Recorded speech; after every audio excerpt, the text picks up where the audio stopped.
আসসালামু আলাইকুম রহমতুল্লাহি ওবারাকাতুহ। আশা করি আল্লাহ পাকের অশেষ মেহেরবানিতে আপনারা সকলে ভালো আছেন। সময় মানব জীবনের অত্যন্ত গুরুত্বপূর্ণ ও মূল্যবান সম্পদ। প্রতিবিন্দু সময় মুমিনের নিকট অত্যধিক তাৎপর্যমণ্ডিত। মুমিনের নিকট সময়ের আবেদন ও মাহাত্ম্য প্রভূত। জীবন কি? সময়ের বিন্দু বিন্দু সমষ্টিই তো জীবন। পৃথিবীর সকল কিছুই হারিয়ে গেলে পুনরায় ফিরে পাওয়া যায়, কিন্তু সময় এমন এক মহামূল্যবান জিনিস যা একবার চলে গেলে আর কখনো ফিরে আসে না। প্রকৃত জ্ঞানী সে ব্যক্তি যে সময়ের মূল্য বুঝতে পারে, এর মাহাত্ম্য অনুধাবন করতে পারে এবং আল্লাহর সন্তুষ্টি অর্জনে তা ব্যয় করে। আর তা সম্ভব হয় একমাত্র আল্লাহর আনুগত্যের মাধ্যমে। আল্লাহ তাআলা যা করতে আদেশ করেছেন সেগুলো বাস্তবায়ন করা এবং যা থেকে নিষেধ করেছেন সে সমস্ত হারাম ও নাজায়েজ কাজ থেকে বিরত থাকার মাধ্যমে। আর নিঃসন্দেহে এটি একটি ধারাবাহিক প্রচেষ্টা। জীবনের পরিণত সময় থেকে মৃত্যু অবধি আল্লাহর আদেশ নিষেধ অনুযায়ী জীবন পরিচালনা করা মুমিনের জন্য একটি চ্যালেঞ্জ, একটি শ্রমসাধ্য অধ্যবসায়। তবে সান্ত্বনার বাণী হলো, যারা এই চ্যালেঞ্জ ও অধ্যবসায়কে জীবনের ব্রত হিসেবে গ্রহণ করবে, আল্লাহ তাদেরকে সাহায্য করবেন। বস্তুত আল্লাহ যাকে সাহায্য করেন তার জন্য কিছুই তখন কঠিন থাকে না। ইরশাদ হয়েছে, ওয়াল্লাযীনা জাহাদু ফীনা লানাহদিয়ান্নাহুম সুবুলানা ওয়া ইন্নাল্লাহা লামাআল মুহসিনিন। যারা আমার জন্য সংগ্রাম করে আমি তাদেরকে অবশ্যই আমার সাথে পরিচালিত করব। আল্লাহ সৎকর্মশীলদের সঙ্গে আছেন। সময়ের সঠিক মূল্যায়ন এবং সময়কে উপযুক্ত খাতে ব্যয় করার সর্বাধিক কল্যাণকর মাধ্যম হল সকল কাজে আল্লাহর আনুগত্য করা, সর্বদা নেক আমল করা, যেমন জিকির, নামাজ, কোরআন তেলাওয়াত, সৎ কাজের আদেশ, অসৎ কাজের নিষেধ, আত্মীয়তার বন্ধন ইত্যাদি। আল্লাহ সুবহানাহু ওয়া তাআলা বান্দাদেরকে তার সন্তুষ্টি অর্জনে প্রতিযোগিতা ও অগ্রগামিতার প্রতি উৎসাহিত করেছেন। বান্দাদেরকে তিনি অধিকতর জান্নাতের দিকে অগ্রসর হতে উৎসাহ প্রদান করেছেন, আর এজন্য তাদেরকে দিয়েছেন তিনি রকমারি প্রতিশ্রুতি। ইরশাদ হয়েছে, ওয়াসারিউ ইলা মাগফিরাতিম মির রাব্বিকুম। তোমরা তোমাদের প্রভুর ক্ষমা লাভের চেষ্টা করো। সাবিকু ইলা মাগফিরাতিম মির রাব্বিকুম। তোমরা তোমাদের প্রভুর ক্ষমার দিকে ধাবিত হও। পবিত্র কোরআনুল কারিমে আল্লাহ তাআলা প্রেরিত নবী রাসূলগণের যথোচিত প্রশংসা করেছেন এ বলে, ইন্নাহুম কানু ইসারিউনা ফিল খায়রাতি ওয়া ইয়াদউনানা রাগাবাও ওয়া রাহাবাও ওয়া কানু লানা খাশিঈন। তারা ভালো ভালো কাজে ঝাঁপিয়ে পড়ত এবং আশা ও ভয় নিয়ে আমাকে ডাকত, আর তারা ছিল আমার প্রতি বিনয়াবনত। সুতরাং আল্লাহর প্রতি ঈমান আনয়নকারী মুমিন নারী পুরুষদের অত্যাবশ্যকীয় করণীয় হল বেশি বেশি সৎ কাজ করা, আল্লাহর সন্তুষ্টি অর্জন এবং অসংখ্য নিয়ামত রাজিতে পূর্ণ চিরস্থায়ী জান্নাতের দিকে অগ্রগামী হওয়া। ইরশাদ হয়েছে, ফাস্তাবিকুল খায়রাত। তোমরা কল্যাণের দিকে ধাবিত হও। বিশ্ব মানবতার মুক্তির দূত হযরত মুহাম্মদ সাল্লাল্লাহু আলাইহি ওয়াসাল্লাম আমাদের জীবনকে মহান আল্লাহ রাব্বুল আলামিনের পক্ষ থেকে বিশেষ পুরস্কার ও গনিমত স্বরূপ মনে করতে বলেছেন। মুমিন নারী পুরুষদের প্রতি সুসংবাদের বার্তা প্রেরণ করে তিনি বলেছেন, 7টি বিষয়ের পূর্বে তোমরা দ্রুত নেক আমল করো। তোমরা কি এমন দারিদ্র্যের অপেক্ষা করছো যা তোমাদেরকে সবকিছু ভুলিয়ে দেবে? না এমন ঐশ্বর্যের যা তোমাদেরকে দর্পিত বানিয়ে ছাড়বে? নাকি এমন রোগের যার আঘাতে তোমরা জরাজীর্ণ হয়ে পড়বে? না সেই বার্ধক্যের যা তোমাদেরকে অথর্ব করে ছাড়বে? নাকি মৃত্যুর যা আকস্মিক এসে পড়বে? নাকি দাজ্জালের অনুপস্থিত যা কিছুর জন্য অপেক্ষা করা হচ্ছে দাজ্জাল সেগুলোর মধ্যে সবচেয়ে নিকৃষ্ট? না কিয়ামতের অপেক্ষা করছো যে কিয়ামত কিনা সর্বাপেক্ষা বিভীষিকাময় ও সর্বাপেক্ষা তিক্ত? আল্লাহ সুবহানাহু ওয়া তাআলার দেয়া আমাদের জীবনের সর্বাধিক করণীয় হলো তার আনুগত্য করা, তাকে ভয় করা, সৎ কাজ করা এবং অসৎ কাজ থেকে বিরত থাকা। সকল কাজে আল্লাহর আনুগত্য করে এবং তার অবাধ্যতা ও নাফরমানি থেকে সর্বতোভাবে বিরত থেকে শান্তির সুখে ঘেরা চিরস্থায়ী জান্নাতের দিকে ধাবিত হওয়া। আল্লাহর শপথ, বিন্দুমাত্র সন্দেহ নেই যে ব্যক্তি তার আনুগত্য করবে, হৃদয় অর্জন করবে তাকওয়া এবং নেক আমল করবে, সে তার কাঙ্ক্ষিত পুরস্কার লাভ করবে। শ্রমিক যেমন তার শ্রমের বিনিময় পেয়ে থাকে, তেমনি নেক আমলকারীও লাভ করবে তার প্রতিশ্রুত পুরস্কার। আল্লাহ সুবহানাহু ওয়া তাআলার চেয়ে অধিক বড় পুরস্কার দাতা আর কে আছে? কেউ নেই। তার চেয়ে বড় দাতা আর কেউ নেই। তার দানের চেয়ে বড় দানকারী সমগ্র সৃষ্টি জগতের দ্বিতীয় কেউ নেই। তিনি একক, তার সাথে কারো অংশীদার নেই। তিনি সৃষ্টি করেছেন জান্নাত, যার উত্তরাধিকার নির্বাচিত করেছেন তার অনুগত মুমিন বান্দাদের। ইরশাদ হয়েছে, আন্নী লা উদিউ আমালা আমিলিম মিনকুম মিন যাকারিন আও উনসা বা'দুকুম মিন বা'দ, তোমাদের কারো আমল আমি নষ্ট করি না, সে পুরুষ হোক কিংবা নারী, তোমরা একে অপরের অংশ। ওয়া ইন কানা মিসকালা হাব্বাতিন মিন খারদালিন আতাইনা বিহা ওয়া কাফা বিনা হাসিবিন, কারো যদি সরিষার দানা পরিমাণ আমল থাকে আমি তা উপস্থিত করব, হিসাব গ্রহণের জন্য আমি যথেষ্ট। আল্লাহ কখনো কারো প্রতিদান নষ্ট করেন না, প্রত্যেককে তিনি সে পরিমাণে দান করেন যে পরিমাণ তার প্রাপ্য। তিনি কারো প্রতি বিন্দুমাত্র জুলুমও করেন না। আল্লাহ সুবহানাহু ওয়া তাআলা পবিত্র কোরআনের যেখানেই ঈমানের আলোচনা করেছেন সেখানেই নেক আমলের কথা বলেছেন। ঈমান ও নেক আমল উভয়টি সমার্থক। এর কারণ হলো নেক আমল ব্যতীত ঈমান ফলহীন বৃক্ষের ন্যায়। বস্তুত ঈমানের বহিঃপ্রকাশ হলো আমলে সালেহ তথা নেক আমল। আমলবিহীন কখনো ঈমান পূর্ণতা পায় না এবং আল্লাহর নিকট তা গৃহীত হয় না। ইরশাদ হয়েছে, ইন্নাল্লাযীনা আমানু ওয়া আমিলুস সালিহাত, নিশ্চয় যারা ঈমান এনেছে এবং সৎকর্ম করেছে। পবিত্র কোরআনের অসংখ্য স্থানে আল্লাহ সুবহানাহু ওয়া তাআলা ঈমান ও আমলের কথা একসঙ্গে উল্লেখ করেছেন। ইরশাদ হয়েছে, ওয়াল আসর ইন্নাল ইনসানা লাফি খুসর ইল্লাল্লাযীনা আমানু ওয়া আমিলুস সালিহাত ওয়া তাওয়াসাউ বিল হাক্কি ওয়া তাওয়াসাউ বিস সবর। কালের শপথ, মানুষ অবশ্যই ক্ষতির মধ্যে রয়েছে, তবে তারা নয় যারা ঈমান আনে, সৎ কাজ করে, একে অপরকে সত্যের উপদেশ দেয় এবং একে অপরকে ধৈর্য ধারণের উপদেশ দেয়। পবিত্র কোরআনে বর্ণিত অসংখ্য আয়াত দ্বারা এ কথাই প্রতীয়মান হয় যে ঈমানের বহিঃপ্রকাশ হলো আমলে সালেহ নেক আমল। ঈমানের প্রতিফলন হলো আল্লাহর আনুগত্য। আহলে সুন্নাহ ওয়াল জামাতের আকীদা মতে ঈমান হলো অন্তরের বিশ্বাস, মৌখিক স্বীকারোক্তি এবং অঙ্গ প্রত্যঙ্গ কর্তৃক আমল করা। আহলে সুন্নাত ওয়াল জামাতের আকীদা হলো আনুগত্যের মাধ্যমে ঈমান বৃদ্ধি পায়, অবাধ্যতা নাফরমানির দ্বারা ঈমান হ্রাস হয়। তাই আমাদের জন্য অত্যাবশ্যক হলো নিজেদের ঈমানের সংরক্ষণ করা, আল্লাহর আনুগত্য ও নেক আমল দ্বারা ঈমানকে শক্তিশালী করা, ঈমান হ্রাস হয় এমন গুনাহ ও অবাধ্যতা থেকে বিরত থাকা, সর্বোপরি এ ব্যাপারে সচেষ্ট থাকা আমাদের অন্তর যেন কখনো উদাসীনতার সুতোয় আটকে না পড়ে, আল্লাহর স্মরণ ও আনুগত্য থেকে কখনো বিস্মৃত না হয়। জেনে রাখো, সকল নেক আমলের শিকড় হলো অন্তর। অন্তর যদি জাগ্রত থাকে তাহলে অন্যান্য অঙ্গ প্রত্যঙ্গ জাগ্রত থাকবে। অন্তর যদি উদাসীন ও অকর্মণ্য হয়ে যায় তাহলে অঙ্গ প্রত্যঙ্গ অবাধ্যতা নাফরমানিতে জড়িয়ে পড়বে। আল্লাহ তাআলা বান্দাদেরকে নেক আমলের বিভিন্ন পুরস্কারের প্রতিশ্রুতি দিয়েছেন। নেক আমলের সবচেয়ে বড় পুরস্কার হলো আল্লাহর ভালোবাসা ও তার সন্তুষ্টি লাভ। ইরশাদ হয়েছে, হে ঈমানদারগণ, তোমাদের মধ্যে যারা স্বীয় ধর্ম ত্যাগ করবে তাদের স্থলে আল্লাহ এমন একদল লোক নিয়ে আসবেন যাদেরকে তিনি ভালোবাসবেন এবং তারাও তাকে ভালোবাসবে। তারা মুমিনদের প্রতি নরম আর কাফেরদের প্রতি কঠোর হবে এবং তারা আল্লাহর পথে জিহাদ করবে। কোনো নিন্দুকের নিন্দায় ভীত হবে না। এটি আল্লাহর অনুগ্রহ, তিনি যাকে ইচ্ছা দান করেন। আল্লাহ বড় দানশীল, মহাজ্ঞানী। হযরত আবু হুরায়রা রাদিয়াল্লাহু আনহু থেকে বর্ণিত, রাসূল সাল্লাল্লাহু আলাইহি ওয়াসাল্লাম হাদিসে কুদসিতে বলেন, আল্লাহ তাআলা বলেন, যে ব্যক্তি আমার কোনো ওলির সঙ্গে দুশমনী রাখবে আমি তার সঙ্গে যুদ্ধ ঘোষণা করব। আমি যা কিছু আমার বান্দার উপর ফরজ করেছি শুধু তা দিয়ে আমার নৈকট্য লাভ করা যাবে না। আমার বান্দা সর্বদা নফল ইবাদত দ্বারা নৈকট্য লাভ করতে থাকবে, এমনকি অবশেষে আমি তাকে আমার এমন প্রিয় পাত্র বানিয়ে নেই যে আমি তার কান হয়ে যাই, যা দিয়ে সে শোনে, আমি তার চোখ হয়ে যাই, যা দিয়ে সে দেখে, আর আমি তার হাত হয়ে যাই, যা দিয়ে সে ধরে, আমি তার পা হয়ে যাই, যা দ্বারা সে চলে। সে যদি আমার নিকট কোনো কিছু চায় তবে আমি নিশ্চয়ই তাকে তা দান করি, আর যদি সে আমার কাছে আশ্রয় প্রার্থনা করে অবশ্যই আমি তাকে আশ্রয় দেই। কোনো মানুষকে যখন বলা হয় যে অমুক ব্যক্তি তোমাকে যার পরনায় ভালোবাসে, অমুক ব্যক্তি তোমার ভূয়সী প্রশংসা করেছে, তখন সে সীমাহীন খুশিতে নেচে ওঠে, আনন্দে তার মন যেন উঠতে থাকে পাখির মতো। তাহলে ভেবে দেখো, যদি কাউকে বলা হয় যে আল্লাহ তোমাকে ভালোবাসেন, তোমার তিনি প্রশংসা করেছেন, আসমান জমিন ওই সমগ্র সৃষ্টির যিনি স্রষ্টা, যার হাতে কুল কায়নাতের একচ্ছত্র অধিপত্য, তাহলে তার মনের অবস্থা কেমন হবে?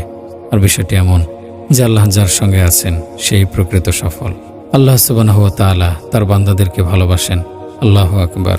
রাজাধিরাজ তিনি ভালোবাসেন সাধারণ প্রজাদের, সকলের চেয়ে ধনী হয়েও তিনি ভালোবাসেন সীমাহীন দরিদ্রদের, সর্বময় শক্তি ও ক্ষমতার অধিকারী হয়েও তিনি ভালোবাসেন অধিকতর দুর্বল ও সহায় সম্বলহীনদের, সর্বাধিক সম্মানিত অথচ তিনি ভালোবাসেন অপদস্থ ও লাঞ্ছিতদের। আমরা জানি দুনিয়ার সাধারণ নিয়ম হলো যে ফকির সে ধনীকে ভালোবাসে, ধনী ফকিরকে ভালোবাসে না, যে অপমানিত সে সম্মানিত ব্যক্তিকে ভালোবাসে। সম্মানিত ব্যক্তি অপমানিত ব্যক্তিকে ভালোবাসে না, মালিক গোলামকে ভালোবাসে না, কিন্তু আল্লাহ তাআলা রাজাধিরাজ, তিনি ভালোবাসেন সামান্য প্রজাকেও। আল্লাহ তাআলা তিনি সবচেয়ে বড় ধনী, কিন্তু তিনি ভালোবাসেন দুনিয়ার ফকির মিসকিনকেও। আল্লাহ তাআলা সবচেয়ে সম্মানিত, কিন্তু তিনি ভালোবাসেন অপমানিত ও লাঞ্ছিত ব্যক্তিকে। হে আল্লাহর বান্দাগণ, তার ভালোবাসা পেতে হলে প্রয়োজন চেষ্টা ও ধৈর্য, প্রয়োজন তার আনুগত্য, তার দেয়া সকল আদেশ পালন করা এবং নিষেধ থেকে বেঁচে থাকা, কেবল সে সমস্ত কাজে সময় ব্যয় করা যা করলে তিনি সন্তুষ্ট হন, সে সমস্ত কাজ থেকে বিরত থাকা যা করলে তিনি অসন্তুষ্ট হন, নেক আমলের পাশাপাশি গুনাহ ও পাপাচার থেকে সর্বতোভাবে বেঁচে থাকা, তার দেয়া আদেশ পালন করার পাশাপাশি সকল হারাম ও নাজায়েজ থেকে বিরত থাকা, একই সঙ্গে আনুগত্য করা এবং অবাধ্যতা থেকে বেঁচে থাকা, সকল কাজে একমাত্র আল্লাহর সন্তুষ্টি ও ভালোবাসা অর্জনই উদ্দেশ্য হওয়া। নেক আমলের একটি পুরস্কার হলো আল্লাহর ও ফেরেশতাদের ভালোবাসা অর্জন। ইরশাদ হয়েছে, ইন্নাল্লাযীনা আমানু ওয়া আমিলুস সলিহাত সায়াজআলু লাহুমুর রাহমানু বুদ্দা। যারা ঈমান আনে এবং সৎ কাজ করে, আল্লাহ তাদের জন্য ভালোবাসা সৃষ্টি করেন। হযরত আবু হুরায়রা রাদিয়াল্লাহু আনহু থেকে বর্ণিত, রাসূল সাল্লাল্লাহু আলাইহি ওয়াসাল্লাম ইরশাদ করেন, আল্লাহ যখন কোনো বান্দাকে ভালোবাসেন তখন জিবরাইলকে ডেকে বলেন, আমি আমার অমুক বান্দাকে ভালোবাসি, তুমিও তাকে ভালোবাসো। অতঃপর জিবরাইল আসমানের অধিবাসীদের ডেকে বলেন, আল্লাহ অমুক বান্দাকে ভালোবাসেন, তোমরাও তাকে ভালোবাসো।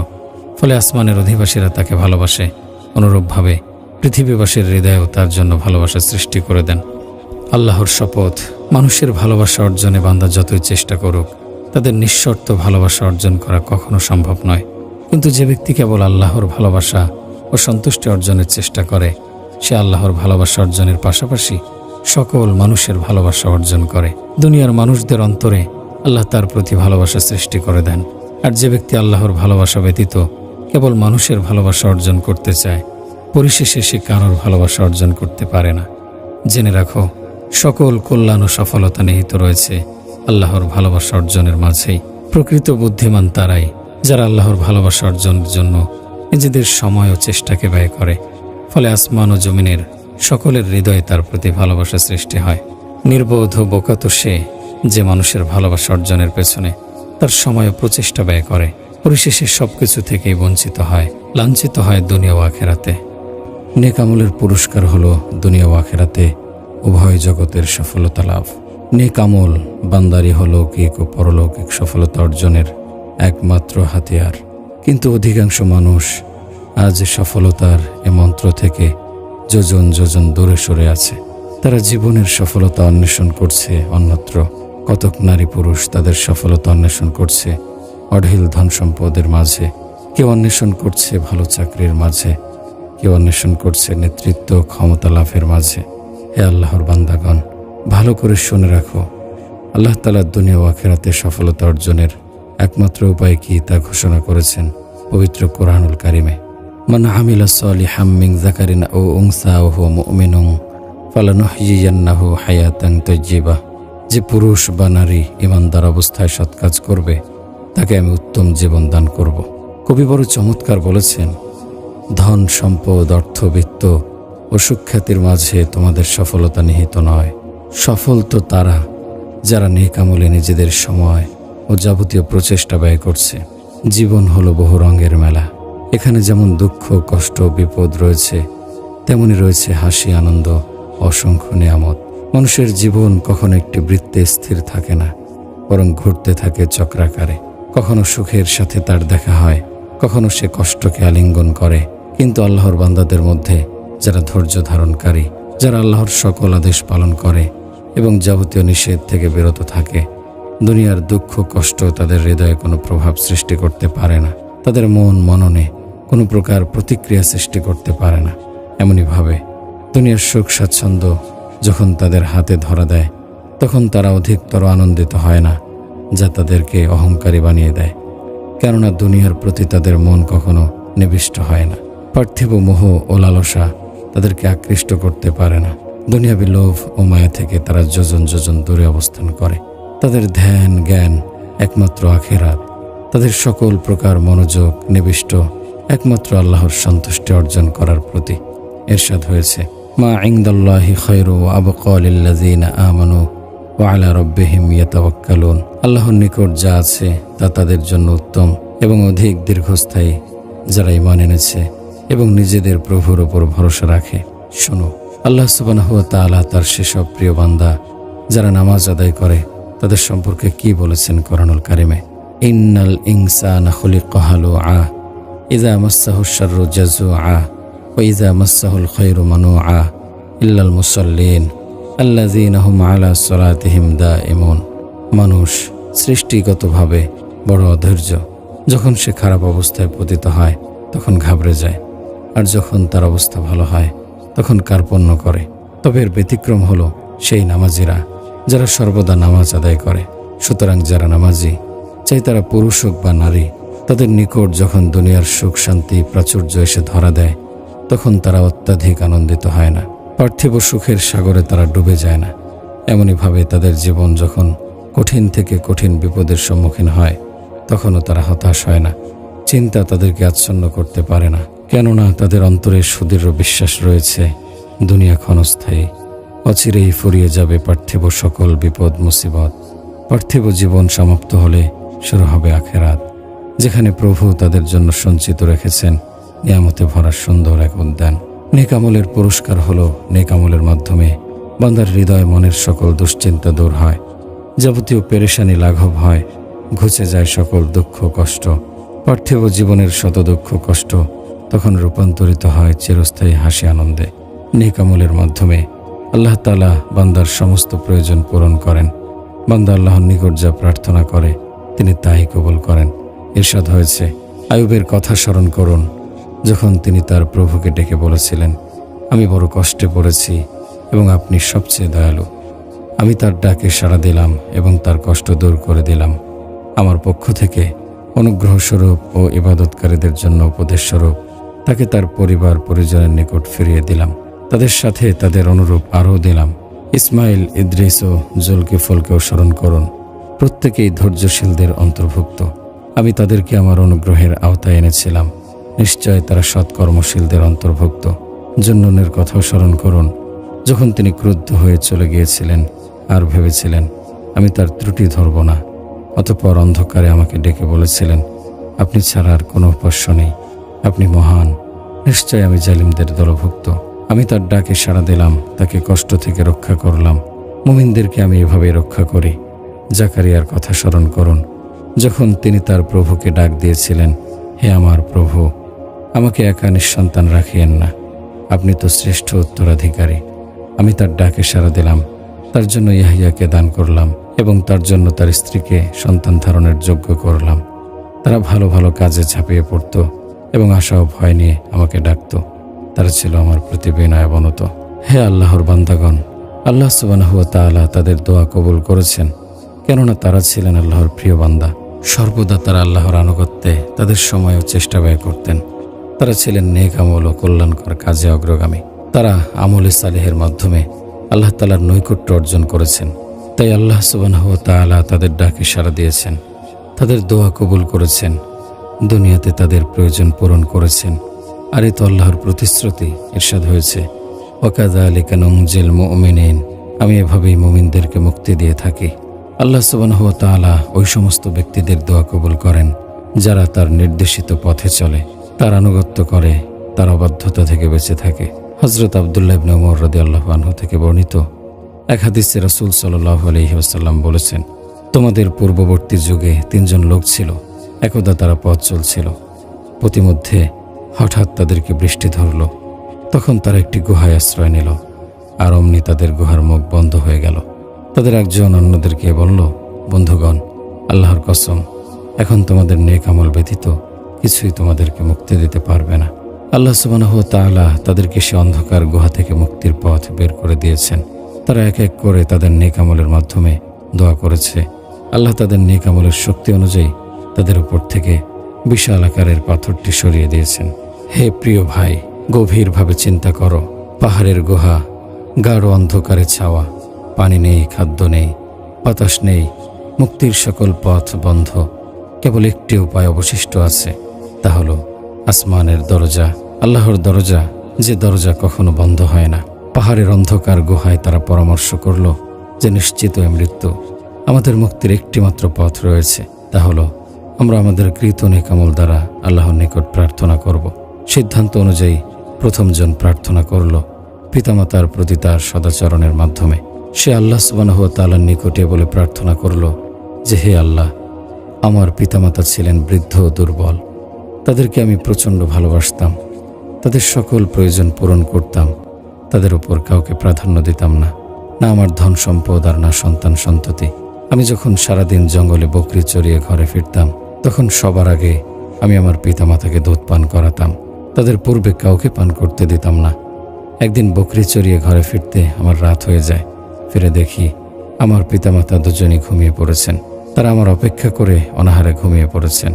এজন্য আমার দারুণ অনুশোচনা হয়। দুধের পেয়ালা হাতে আমি রাতভর পিতামাতার শিয়রে দাঁড়িয়ে থাকি। আমার পাশে তখন আমার শিশুপুত্ররা ক্ষুধার তাড়নায় চিৎকার করছিল, কিন্তু আমি তাদেরকে দুধ পান করতে দেইনি, কেননা আমার প্রতিদিনের অভ্যাস ছিল সর্বপ্রথম আমার পিতামাতা পান করবেন, তারপর অন্যরা।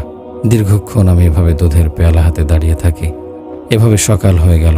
প্রথমে তাদেরকে দুধ পান করাই, তারপর আমার সন্তানদেরকে দুধ পান করতে দেই। অতঃপর সে বলল, হে আল্লাহ, আমার এই আমল যদি একমাত্র আপনার সন্তুষ্টির জন্য হয়ে থাকে, তাহলে আপনি পাহাড়ের গুহা থেকে আমাদের বের হওয়ার পথকে প্রশস্ত করে দিন। আমাদেরকে বিপদ থেকে উদ্ধার করুন, গুহার মুখ থেকে পাথর সরিয়ে দিন। দেখো কেমন ছিল তার দোয়া, কেমন ছিল তার ইখলাস। সে তার নেক আমলের মাধ্যমে আল্লাহর নিকট প্রার্থনা করছে, বিপদ থেকে মুক্তির দোয়া করছে। সে বলছে, হে আল্লাহ, আমি যদি এই কাজ একমাত্র আপনার সন্তুষ্টি অর্জনের জন্য করে থাকি, তাহলে আপনি আমাদের বের হওয়ার রাস্তা প্রশস্ত করে দিন। আমাদেরকে অন্ধকার গুহা থেকে উদ্ধার করুন। তার দোয়া আল্লাহ সুবহানাহু ওয়া তাআলা কবুল করলেন। গুহার মুখদ্বার থেকে পাথর সামান্য একটু সরে গেল, কিন্তু এ দিয়ে তারা গুহা থেকে বের হতে পারবে না। অতঃপর দ্বিতীয়জন বলল, আমার এক চাচাতো বোন ছিল, তাকে আমি প্রচণ্ড ভালোবাসতাম, মনে প্রাণে তাকে আমি কামনা করতাম। আমি তাকে আমার বাহুতে আবদ্ধ করতে চাইতাম। দীর্ঘদিন তার কামনা বাসনা আমাকে মোহাচ্ছন্ন করে রাখে। অবশেষে একদিন এলো সে কাঙ্ক্ষিত সুযোগ। জরুরি এক প্রয়োজনে সে আমার দ্বারস্থ হলো। আমি তাকে বললাম, একটি শর্তে আমি তোমার প্রয়োজন পূরণ করব, যদি তুমি নিজেকে আমার নিকট সমর্পণ করো, আমার গোপন বাসনা পূরণ করো। তখন সে ছিল নিরুপায়, আমার কথায় সম্মত হয়ে গেল। আমি তাকে 100 স্বর্ণ মুদ্রা প্রদান করলাম। আমার অন্তরে অবৈধ কামনা জেগে উঠল তীব্রভাবে। সে যখন আমার কোলে চড়ে বসল, ঠিক তখন সে আমাকে একটি কথা বলল, হে আল্লাহর বান্দাগণ, ভালো করে শোনো। কি ছিল সে কথা? হৃদয়ের সকল দরজা উন্মোচন করে শোনো সে কথা। সে আমাকে বলল, তুমি আল্লাহকে ভয় করো, অন্যায়ভাবে তুমি আমার সতীত্ব নষ্ট করো না। যুবক বলল, এ কথা শোনার পর আমি বসা থেকে দাঁড়িয়ে গেলাম। অথচ সে ছিল আমার নিকট অত্যন্ত প্রিয়। আমার হৃদয় মন জোরে ছিল তার উপস্থিতি। দীর্ঘদিন আমি তাকে কল্পনা করেছি, তাকে একান্তে পাওয়ার জন্য বহু দিবস রজনী অপেক্ষা করেছি। দীর্ঘ প্রতীক্ষার পর অবশেষে এলো কাঙ্ক্ষিত সুযোগ। কিন্তু যখন সে আমাকে বলল, আল্লাহকে ভয় করো, অমনি আমি তাকে ছেড়ে দিয়েছি। যুবকটি বলল, হে আল্লাহ, আমি যদি তা কেবল আপনার সন্তুষ্টি অর্জনের জন্য করে থাকি, তাহলে আপনি গুহার প্রবেশ মুখ থেকে পাথরটি সরিয়ে দিন, আমাদেরকে বিপদ থেকে রক্ষা করুন। এ তো হলো সে যুবকের অবস্থা। যদি বর্তমান সময়ে এমন ঘটনা ঘটত, তাহলে কি বলতো? আল্লাহকে ভয় করো, আমার সাথে এমনটি করো না। খুব কম লোকই রয়েছে যাদেরকে আল্লাহর নাম ও তার ভয় দেখিয়ে সতর্ক করলে তারা সাড়া দেবে। কম লোকই রয়েছে এমন যাদেরকে আল্লাহর ভয় দেখালে গুনাহ থেকে বিরত থাকবে। শুধু তাই নয়, বরং রাগে ক্রোধে ফেটে পড়বে, তাকে মেরে ফেলার উপক্রম হবে। অথচ আল্লাহ সুবহানাহু ওয়া তাআলা নবীদেরকেও বলেছেন এ কথা, ইয়া আইয়ুহান নাবিয়্যুত্তাকিল্লাহ, হে নবী, আপনি আল্লাহকে ভয় করুন। আল্লাহ সুবহানাহু ওয়া তাআলা তার বান্দাদেরকে সম্বোধন করে বলেছেন, ওয়াত্তাকু ইয়াওমান তুরজাউনা ফীহি ইলাল্লাহ সুম্মা তুওয়াফফা কুল্লু নাফসিম মা কাসাবাত ওয়া হুম লা ইউযলামুন। তোমরা সেই দিনকে ভয় করো যখন তোমাদেরকে আল্লাহর কাছে ফিরিয়ে আনা হবে, অতঃপর প্রত্যেক ব্যক্তিকে পুরোপুরি তাই দেয়া হবে যা সে উপার্জন করেছে, এবং তাদের প্রতি কোনো অবিচার করা হবে না। মেয়েটি যখন বলল, তুমি আল্লাহকে ভয় করো, অন্যায়ভাবে আমার সতীত্ব নষ্ট করো না, তখন যুবক তাকে ছেড়ে দিল। নিভে গেল তার কামনার আগুন। যুবকটি সেদিনের ঘটনাকে স্মরণ করে আল্লাহর নিকট দোয়া করল। আল্লাহ তার দোয়া কবুল করলেন। গুহার মুখ থেকে ভারী পাথরটি আরও কিঞ্চিত সরে গেল, কিন্তু বের হওয়ার সম্ভব হচ্ছিল না। অতঃপর তৃতীয়জন বলল, আমার অধীনে কয়েকজন শ্রমিক কাজ করত। দিন শেষে আমি তাদের প্রত্যেকের পারিশ্রমিক দিয়ে দিতাম। একদিন এক শ্রমিক তার পারিশ্রমিক না নিয়ে চলে গেল। আমি তার পারিশ্রমিক আমার নিকট সযত্নে রেখে দিলাম। অপেক্ষা করতে লাগলাম তার আগমনের, কিন্তু দীর্ঘ অপেক্ষার পরও সে আসেনি। তার রেখে যাওয়া সে পারিশ্রমিক আমি ব্যবসায় বিনিয়োগ করি। দিন দিন তা বাড়তে থাকে। বহুদিন পর হঠাৎ একদিন সে শ্রমিক এসে তার পারিশ্রমিক দাবি করল। আমি তাকে বললাম, বিশালে উপত্যকা জুড়ে যা কিছু দেখতে পাচ্ছ, উট, গরু, বকরি, দাস, এর সবই তোমার। সে বলল, আপনি কি আমার সাথে উপহাস করছেন? আমি বললাম, না, সত্যিই বলছি, এসব কিছু তোমারই। অতঃপর এক এক করে সে সব কিছু নিয়ে গেল, কিছুই অবশিষ্ট রাখেনি আমার জন্য। সে আল্লাহর নিকটে বলে দোয়া করল, হে আল্লাহ, আমি যদি কেবল আপনার সন্তুষ্টির জন্য এমনটি করে থাকি, তাহলে আপনি বিশালাকার পাথরটি সরিয়ে দিন, আমাদেরকে বিপদ থেকে উদ্ধার করুন। আল্লাহ তাআলা তার দোয়া কবুল করলেন, পাথরটি সরে গেল। তারা বেরিয়ে এলো গুহা থেকে। এই হলো নেক আমলের প্রতিদান। তারা তাদের নেক আমলের ওসিলায় দোয়া করেছে, আল্লাহ তাদের দোয়া কবুল করেছেন। তারা নেক আমলের মাধ্যমে আল্লাহকে ডেকেছে, আল্লাহ তাদের ডাকে সাড়া দিয়েছেন। যা কিছু ইখলাস ও সততার সাথে করা হয় তাই নেক আমল। যেমন পিতামাতার সেবা করা। দুঃখজনক হলেও সত্য, আজ বহু পিতামাতা তাদের সন্তানদের অবাধ্যতার ব্যাপারে অভিযোগ করেন। সন্তান পিতামাতার সামনে উঁচু স্বরে কথা বলে, তাদের সাথে অসৌজন্যমূলক আচরণ করে, তাদেরকে কষ্ট দেয়। পিতামাতাগণ সন্তানদের কথায়, আচরণে, চরিত্রে ব্যথিত হয়। পশ্চিমা বিশ্বে পিতামাতার প্রতি সৌজন্যবোধ কবে বিদায় নিয়েছে? সেখানে গড়ে উঠেছে বৃদ্ধাশ্রম, যে পিতামাতার জীবনভর সন্তানদের লালন পালন করেছেন, লেখাপড়া শিখিয়েছেন। পরিণত বয়সে তাদেরকে সেবা যত্ন না করে বরং দূরের সে বৃদ্ধাশ্রমে রেখে আসছে। অত্যন্ত পরিতাপের বিষয় হল, পশ্চিমা বিশ্বের ন্যায় মুসলিম দেশগুলোতে বৃদ্ধাশ্রম সংস্কৃতির ব্যাপক আমদানি হচ্ছে। মুসলমানরা তাদের পিতামাতাদের সেখানে রেখে আসছে। জীবনের শেষ লগ্নে তারা সন্তানদের সেবা ভালোবাসা থেকে বঞ্চিত হয়ে পৃথিবী থেকে বিদায় নিচ্ছে। পিতামাতার প্রতি সন্তানদের সে সদাচার আজ কোথায়? আজ যদি কোনো সন্তান তার পিতামাতার খেদমত এবং তাদের প্রতি সদাচারের ওসিলায় প্রার্থনা করে, তাহলে আল্লাহ সুবহানাহু ওয়া তাআলা কি তাদের ডাকে সাড়া দেবেন? তাদের প্রার্থনা কবুল করবেন? অশ্লীলতার কথা কি বলবো? মুসলিম পরিবার ও সমাজ আজ অশ্লীলতা, বেহায়াপনায় সয়লাব।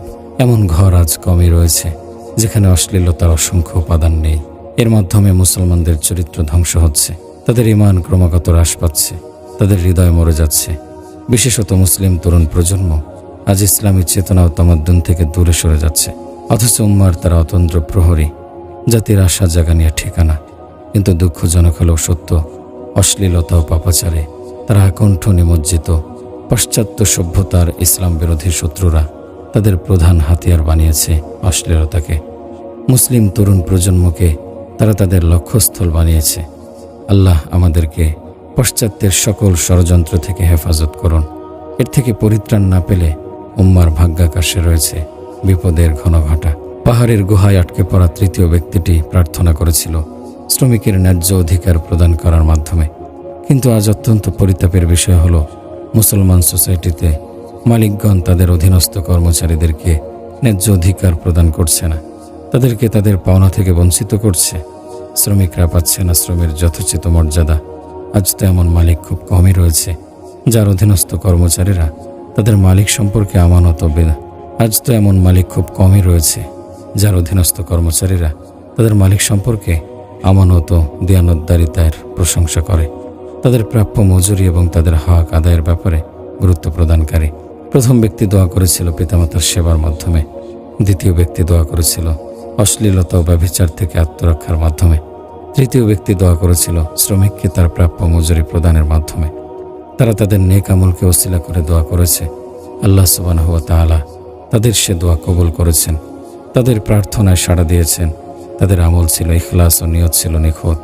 একমাত্র আল্লাহ সুবহানাহু ওয়া তাআলাকে সন্তুষ্ট করাই ছিল তাদের উদ্দেশ্য। আল্লাহর ভয় তাদের মাঝে জাগ্রত ছিল পরিপূর্ণ। ইখলাস ও একনিষ্ঠ নিয়তের সাথে যখন কোনো ইবাদত করা হয়, তখন তা অত্যন্ত মর্যাদাবান বলে প্রতীয়মান হয় আল্লাহর নিকট। চাই তা যত ছোট থেকে ছোট ইবাদতে হোক না কেন। ইরশাদ হয়েছে, আন্নী লা উদিউ আমালা আমিলিন মিনকুম মিন যাকারিন আও উনসা বা'দুকুম মিন বা'দ। তোমাদের কারো কাজ আমি নষ্ট করি না, সে পুরুষ হোক কিংবা নারী। সুতরাং উপরোক্ত ঘটনার আলোকে প্রতীয়মান হলো যে নেক আমলের মাধ্যমে চিন্তা পেরেশানি দূর হয়, বিপদ মুসিবত কেটে যায়। তাই হে বিপদে পতিত ব্যক্তি, ঘোরতর মুসিবতে আক্রান্ত ব্যক্তি, অধিক পরিমাণে নেক আমল করো। আল্লাহর আনুগত্য করো, আল্লাহর ভয়ে অন্তরকে সদা শীতল করে রাখো, তাহলে তিনিই উদ্ধার করবেন তোমাকে সমূহ বিপদ থেকে, মুক্ত করবেন তোমাকে ঘোরতর চিন্তা ও বিপদের গহ্বর থেকে।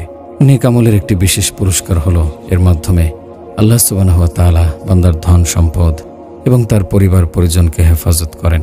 আল্লাহ সুবহানাহু ওয়া তাআলা সূরা কাহাফে এ সম্পর্কে বিস্তারিত আলোচনা করেছেন। অনেকে প্রতি শুক্রবারে সূরা কাহাফ তেলাওয়াত করে, কিন্তু তারা জানে না এই সূরার প্রকৃত মর্ম, জানে না অন্তর্নিহিত রহস্য। আল্লাহ সুবহানাহু ওয়া তাআলা কত গুরুত্বপূর্ণ বার্তা দিয়েছেন এ সূরায়, তারা সে সম্পর্কে বেখবর। সূরা কাহাফ পবিত্র কোরআনের একটি বিশেষ ও বৈশিষ্ট্যমণ্ডিত সূরা। আল্লাহ তাআলা আমাদেরকে এই সূরা তেলাওয়াত করার আদেশ দিয়েছেন, কেননা এই সূরা মানুষের বোধ ও বিশ্বাসকে শানিত করে, তাদের আকীদাকে সঠিক ও সুন্দর করে, ক্ষণস্থায়ী দুনিয়া থেকে তাদের দৃষ্টিকে ফিরিয়ে চিরস্থায়ী আখিরাতের প্রতি ধাবিত করে। ইরশাদ হয়েছে, ইন্না জাআলনা মা আলাল আরদি যিনাতাল লাহা লিনাবলুয়াহুম আইয়ুহুম আহসানু আমালা ওয়া ইন্না লাজাইলুনা মা আলাইহা সাঈদান জুরুজা। পৃথিবীতে সবকিছু আমি তার শোভায় পরিণত করেছি, যাতে লোকদেরকে পরীক্ষা করতে পারি কে তাদের মধ্যে উত্তম আমলকারী। আবার সবকিছু আমি শূন্য শুষ্ক মাটি করে দেব। অতঃপর অন্য আয়াতে ইরশাদ করেন, আল মাল ওয়াল বানুনা যিনাতুল হায়াতিদ দুনিয়া ওয়াল বাকিয়াতুস সালিহাতু খায়রুন ইনদা রাব্বিকা সাওয়াবা ওয়া খায়রুন আমালা। ধন সম্পদ সন্তান সন্ততি হলো পার্থিব জীবনের জৌলুস, পক্ষান্তরে স্থায়ী সৎকর্মসমূহ তোমার প্রভুর কাছে পুরস্কার হিসেবেও সেরা এবং আশার বস্তু হিসেবেও সেরা। সূরা কাহাফ স্মরণ করিয়ে দেয়, একদিন আমাদেরকে দণ্ডায়মান হতে হবে মহান রবের সম্মুখে। স্মরণ করিয়ে দেয়, একদিন অবসান হবে পার্থিব এ রঙিন জীবনের, যেদিন যাপিত জীবনের প্রতিটি মুহূর্তের হিসাব দিতে হবে। সূরা কাহাফ স্মরণ করিয়ে দেয়, পার্থিব জীবন যত দীর্ঘই হোক না কেন, একদিন রয়েছে এর সমাপ্তি। নির্ধারিত সময় শেষে অবশ্যই চলে যেতে হবে সকল মায়া ও বন্ধন ছিন্ন করে। ইরশাদ হয়েছে, ও আম্মাল জিদারু কানা লিগুলামাইনি ইয়াতীমাইনি ফিল মাদিনাতি ওয়া কানা তাহতাহু কানজুল লাহুমা ওয়া কানা আবুহুমা সালিহা ফাআরাদা রাব্বুকা ইয়াবলুগা আশুদ্দাহুমা ওয়া ইস্তাখরিজা কানজাহুমা রাহমাতাম মির রাব্বিক ওয়া মা ফাআলতুহু আন আমরি যালিকা তা'উবিলু মা লাম তাসতি' আলাইহি সাবরা। প্রাচীরটি ছিল নগরীর দুজন অনাথ বালকের, দেয়ালের নিচে ছিল তাদের এক ধনভাণ্ডার, আর তাদের পিতা ছিল একজন সৎলোক।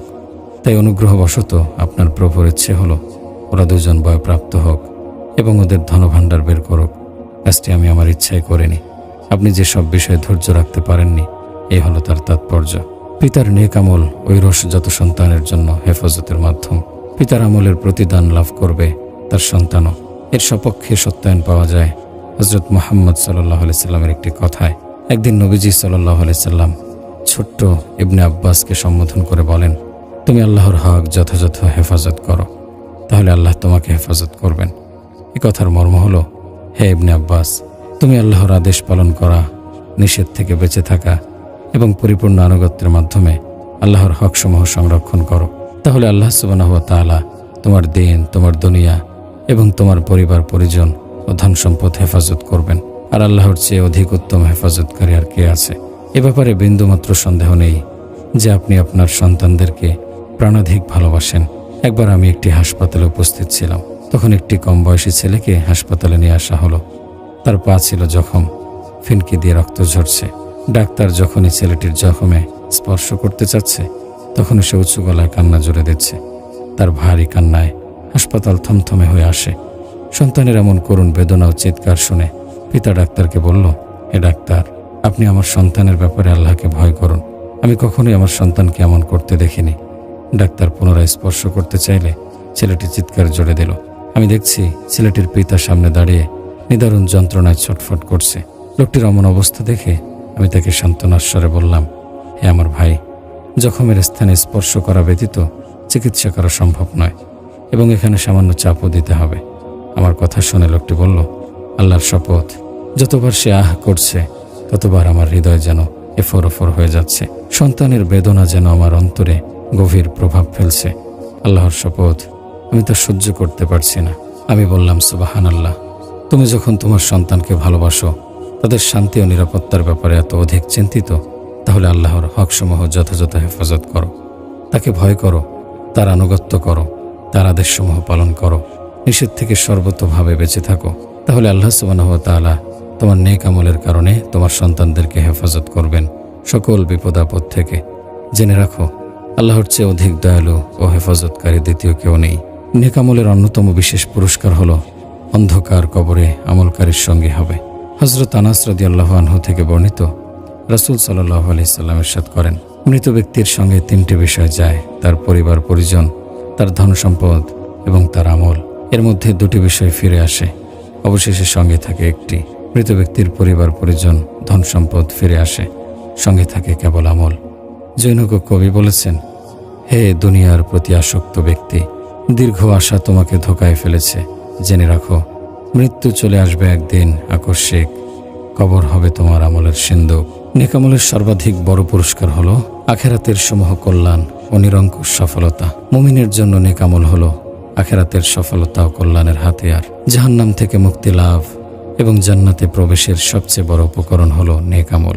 ইরশাদ হয়েছে, ইন্নাল্লাযীনা আমানু ওয়া আমিলুস সলিহাতি কানাত লাহুম জান্নাতুল ফিরদাউসি নুজুলা খালিদিনা ফিহা লা ইয়াবগুনা আনহা হিওয়ালা। যারা ঈমান আনে এবং সৎ কাজ করে, তাদের আতিথেয়তার জন্য রয়েছে বেহেশতের বাগ বাগিচা। সেখানে তারা চিরকাল থাকবে, কখনো সেখান থেকে স্থান পরিবর্তন করবে না। ওয়াতিলকাল জান্নাতুল্লাতী উরিসতুমুহা বিমা কুনতুম তা'মালুন। এ তো সেই জান্নাত তোমাদেরকে যার উত্তরাধিকারী করা হয়েছে তোমাদের কর্মের জন্য। সুতরাং দুনিয়া হলো আখিরাতের শস্যক্ষেত্র, পরকালের সফলতা অর্জনের অসীম সুযোগ, জাহান্নাম থেকে মুক্তি এবং জান্নাত লাভের সমস্ত উপায় উপকরণ সঞ্চয়ের জায়গা। ইরশাদ হয়েছে, ওমা তুকদ্দিমু লিআনফুসিকুম মিন খায়রিন তাজিদুহু ইনদাল্লাহ হুয়া খায়রা ওয়া আ'যামা আজরা। তোমরা নিজেদের জন্য ভালো যা কিছু অগ্রিম প্রেরণ করবে, তা আল্লাহর কাছে এমন অবস্থায় পাবে যে তা আরও ভালো এবং পুরস্কার হিসেবে বড়। পার্থিব জীবন হলো আখেরাতকে সুন্দর ও সুসজ্জিত করার অফুরন্ত সুযোগ। আমি বারবার এই কথা বলে থাকি, মুমিনের জন্য অত্যাবশ্যক হলো দুনিয়ার জীবনকে আখেরাতের জন্য গনিমত মনে করা। আল্লাহ সুবহানাহু ওয়া তাআলা হাদিসে কুদসিতে ইরশাদ করেন, হে আমার বান্দাগণ, অবশ্যই তোমাদের আমল তোমাদের জন্য সংরক্ষণ করা হয় এবং কিয়ামতের দিন তা তোমাদেরকে প্রদান করা হবে। সেদিন যার আমল ভালো হবে সে আল্লাহর প্রশংসা করবে, আর যার আমল এর বিপরীত হবে সে কেবল নিজেকে তিরস্কার করবে। নেক আমল মুমিনের সম্বল, নেক আমল মুমিনের দুনিয়া আখিরাতের মুক্তির সোপান, কল্যাণের চাবিকাঠি। মুমিনের আমলের ক্ষেত্র অসংখ্য, অগণিত। আল্লাহ সুবহানাহু ওয়া তাআলা মুমিনের জন্য নেক আমলের অসংখ্য ক্ষেত্র তৈরি করেছেন। ইরশাদ হয়েছে, ইন্নাল মুসলিমিনা ওয়াল মুসলিমাতি ওয়াল মুমিনিনা ওয়াল মুমিনাতি ওয়াল কানিতিনা ওয়াল কানিতাতি ওয়াস সাদিকিনা ওয়াস সাদিকাতি ওয়াস সাবিরিনা ওয়াস সাবিরাতি ওয়াল খাশিঈনা ওয়াল খাশিআতি ওয়াল মুতাসাদ্দিকিনা ওয়াল মুতাসাদ্দিকাতি ওয়াস সাইমিনা ওয়াস সাইমাতি ওয়াল হাফিজিনা ফুরুজাহুম ওয়াল হাফিজাতি ওয়াজ যাকিরিনা আল্লাহা কাসীরা ওয়াজ যাকিরাতি আ'আদ্দাল্লাহু লাহুম মাগফিরাতান ওয়া আজরান আযীমা। আত্মসমর্পণকারী পুরুষ ও নারী, ইমানদার পুরুষ ও নারী, অনুগত পুরুষ ও নারী, সত্যবাদী পুরুষ ও নারী, ধৈর্যশীল পুরুষ ও নারী, বিনীত পুরুষ ও নারী, দানশীল পুরুষ ও নারী, রোজাদার পুরুষ ও নারী, যৌন পবিত্রতা রক্ষাকারী পুরুষ ও নারী, আল্লাহকে অধিক স্মরণকারী পুরুষ ও নারী, আল্লাহ তাদের জন্য ক্ষমা ও এক মহান পুরস্কার প্রস্তুত রেখেছেন। অন্যত্র ইরশাদ হয়েছে, ইন্নাল্লাযীনা ইয়াতলুনা কিতাবাল্লাহি ওয়া আকামুস সালাতা ওয়া আনফাকু মিম্মা রাযাকনাহুম সিররাও ওয়া আলানিয়াতান ইয়ারজুনা তিজারাতাল লান তাবুর। যারা আল্লাহর কিতাব পাঠ করে, নামাজ কায়েম করে, আর আমি তাদেরকে যা দান করেছি তা থেকে গোপনে ও প্রকাশ্যে ব্যয় করে, তারা এমন এক ব্যবসার আশা করে যা নষ্ট হবে না। আল্লাহ সুবহানাহু ওয়া তাআলার সঙ্গে ব্যবসা হলো লাভবান ব্যবসা, সীমাহীন লাভের ব্যবসা, যেখানে ক্ষতির বিন্দুমাত্র আশঙ্কা নেই, বরং আল্লাহ সুবহানাহু ওয়া তাআলা বান্দাকে প্রতিটি বিনিময়ে 10 গুণ বৃদ্ধি করে দেন। এছাড়াও তিনি যাকে চান তাকে আরও অগণিত বাড়িয়ে দেন। উপরোক্ত আলোচনার মাধ্যমে নেক আমলের গুরুত্ব ও মাহাত্ম্য সুস্পষ্টভাবে প্রমাণিত হয়েছে। কিয়ামতের দিন প্রত্যেক পাপিষ্ঠ ও কাফের নেক আমলের মূল্য উপলব্ধি করতে পারবে, কিন্তু সেদিন তাদের উপলব্ধি কোনো কাজে আসবে না। সেদিন তারা দরবার এলাহিতে আকুল ফরিয়াদ জানাবে তাদেরকে পুনরায় দুনিয়াতে প্রেরণ করার জন্য, যাতে তারা দুনিয়াতে এসে নেক আমল করতে পারে। সেদিন তারা নেক আমলের জন্য চিৎকার করবে, কিন্তু তাদের চিৎকার আল্লাহর দরবারে কবুল হবে না। কাফেরদের জন্য সেদিন হবে সীমাহীন আফসোস ও অনুশোচনার। ইরশাদ হয়েছে, হাত্তা ইযা জাআ আহাদাহুমুল মাউতু ক্বালা রাব্বিরজিউন লাআল্লি আ'মালু সালিহান ফীমা তারাকতু। অবশেষে যখন তাদের কারো মৃত্যু উপস্থিত হয়, তখন সে বলে, প্রভু, আমাকে দুনিয়াতে ফেরত পাঠাও, যেন আমি যা রেখে এসেছি সেখানে ভালো কাজ করতে পারি। একদা হজরত হাসান বসরি রহমতুল্লাহি আলাইহি এক মৃত ব্যক্তির জানাজার পাশ দিয়ে যাচ্ছিলেন। তখন হাসান বসরি তার সফর সঙ্গীকে বললেন, তুমি কি জানো, মৃত লোকটি যদি এখন পুনরায় জীবিত হতে পারে তাহলে সে বেশি বেশি নেক আমল করতে চাইবে? সে বলল, হ্যাঁ। তখন হজরত হাসান বসরি রহমতুল্লাহি আলাইহি তাকে বললেন, সুতরাং তুমি মৃত ব্যক্তির মতো হয়ে যাও, অধিক পরিমাণে নেক আমল করো, জীবনকে বরকতময় মনে করো। জেনে রাখো, জীবন একটি সুযোগ, এ সুযোগ বারবার আসবে না। আল্লাহর মারেফত অর্জন করো, সময়কে সঠিক কাজে ব্যয় করো। রাসূল সাল্লাল্লাহু আলাইহি সাল্লামের একটি হাদিসের মাধ্যমে আলোচনার ইতি টানছি। হে লোক সকল, তোমাদের জীবনের সুনির্দিষ্ট কিছু লক্ষ্য উদ্দেশ্য রয়েছে, অতএব তোমরা তোমাদের লক্ষ্যে উপনীত হও এবং তোমাদের জীবনের একটি গন্তব্য রয়েছে, তোমরা সেই গন্তব্য পানে ছুটে চলো। মুমিন দুটি আশঙ্কার মাঝে আবর্তিত হয়। এক, অতিবাহিত হয়ে যাওয়া জীবনের ওই অংশ যার ব্যাপারে সে জানে না আল্লাহ কি ফয়সালা করবেন। দুই, জীবনের ওই অবশিষ্ট অংশ যার ব্যাপারে সে জানে না আল্লাহ তার জন্য কি রেখেছেন। তাই বান্দার উচিত নিজের পাথেয় সংগ্রহ করা, আখিরাতের জন্য দুনিয়া থেকে, বার্ধক্যের পূর্বে যৌবন থেকে এবং মৃত্যুর পূর্বে হায়াত থেকে ওই সত্তার কসম যার হাতে মুহাম্মাদের প্রাণ। মৃত্যুর পর বাহাদুরি চলবে না এবং দুনিয়ার পর জান্নাত বা জাহান্নাম ছাড়া দ্বিতীয় কোনো বাসস্থান নেই।